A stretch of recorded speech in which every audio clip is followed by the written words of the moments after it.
Kabar gembira bagi Bapak Ibu pensiunan, akhirnya pesangon fully funded hingga 1 miliar akan mulai dibayarkan pada waktu kapan?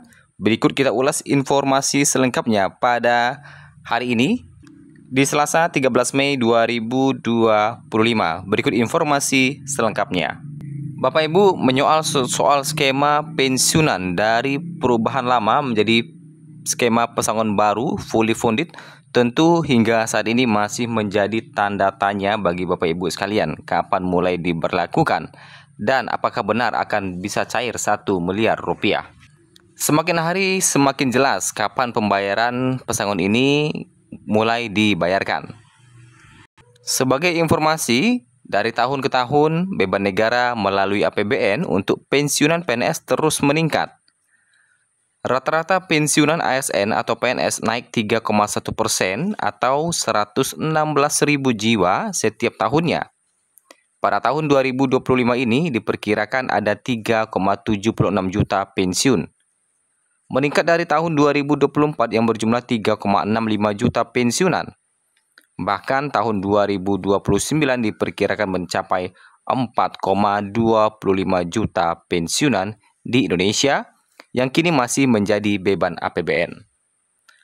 Hal ini tentulah menjadi faktor utama kenapa pemerintah melakukan perubahan besar terhadap reformasi pensiun. Beban APBN untuk membayar pensiunan PNS pun terus meningkat. Pada 2024 lalu, APBN menanggung bayaran 164,4 triliun rupiah untuk pensiunan PNS. Belum lagi biaya operasional pembayaran uang pensiun ASN dan TNI Polri yang ditaksir mencapai 850 miliar pada tahun ini. Uang pensiun PNS setiap bulannya adalah tanggungan APBN dan akan terus menjadi beban negara bila tidak dilakukan penyesuaian. Untuk itu, perubahan skema pensiun PNS semestinya digeser dari PSUGO menjadi fully funded. Yang sebelumnya didanakan dan jadi beban negara, sekarang didanakan dan menjadi akumulasi iuran pensiun.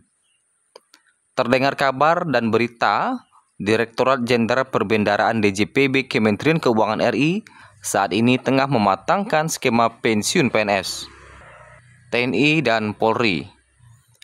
Pemerintah mengubah skema pensiun PNS dari PSUGO menjadi fully funded, dari yang tadinya tidak didanakan menjadi didanakan secara berkala atau bulanan. Melalui skema fully funded berarti pemerintah menyisihkan dana pensiun bagi setiap PNS secara sistematis tiap bulannya sejak mulai bekerja menjadi PNS, begitu pula dengan si PNS-nya.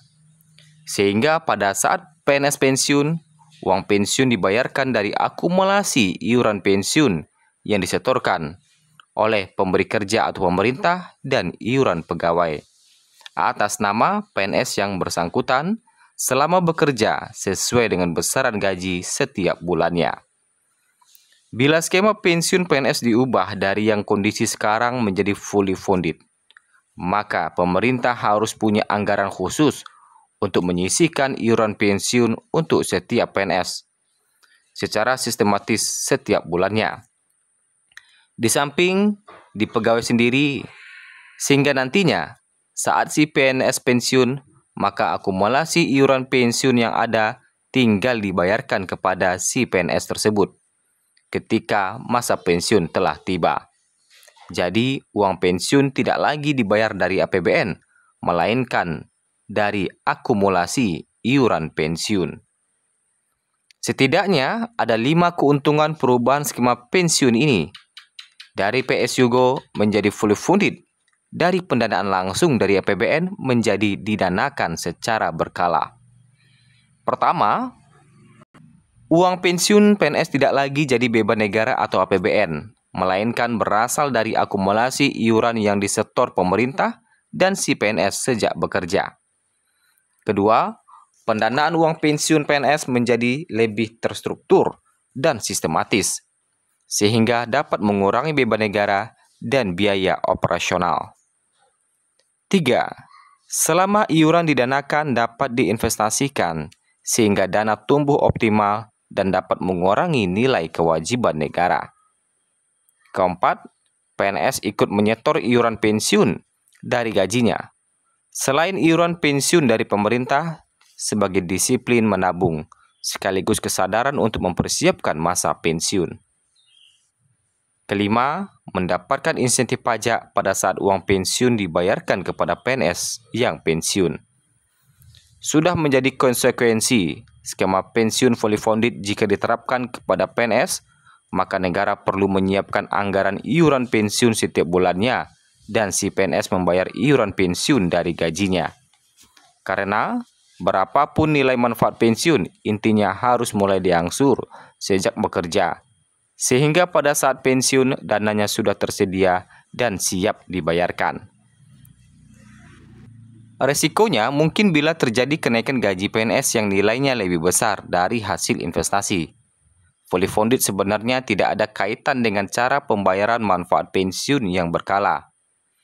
Bahkan bila perlu, pemerintah bisa mempertimbangkan pembayaran manfaat pensiun bulanan yang tidak hanya seumur hidup, tapi ada alternatif pembayaran berkala berdurasi waktu dari mulai 10, 15, 20, atau 25 tahun setelah pensiun. Jadi pembayaran pensiun bisa saja nanti ke depannya tidak seumur hidup lagi, tetapi mungkin 10 tahun ke depan setelah pensiun, atau 15 setelah pensiun, atau 20 tahun setelah pensiun.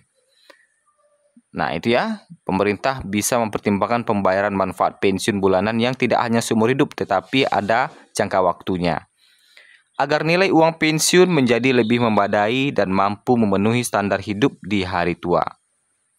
Skema pensiun secara fully funded untuk PNS berarti program pensiun yang dijalankan bersifat iuran pasti.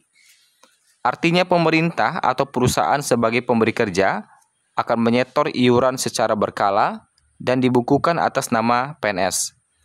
Sehingga akumulasi iuran dan hasil pengembangannya dibukukan atas nama PNS yang bersangkutan sebagai manfaat pensiun. Program iuran pasti sejatinya mengharuskan PNS untuk menyetorkan iuran secara rutin setiap bulan dalam jumlah tertentu atau sekian persen dari gaji. Karena itu, besar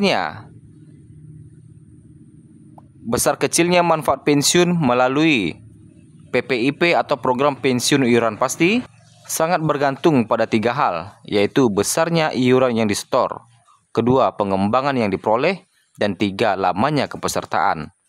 Semakin lama seorang PNS atau pekerja menjadi peserta program pensiun, maka berpotensi semakin besar pula manfaat pensiun yang diterima.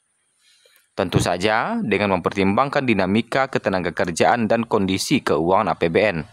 Memang sudah saatnya skema pensiun PNS diubah dari PSUGO menjadi fully funded. Lantas kapan pembayaran skema fully funded ini akan segera dilakukan?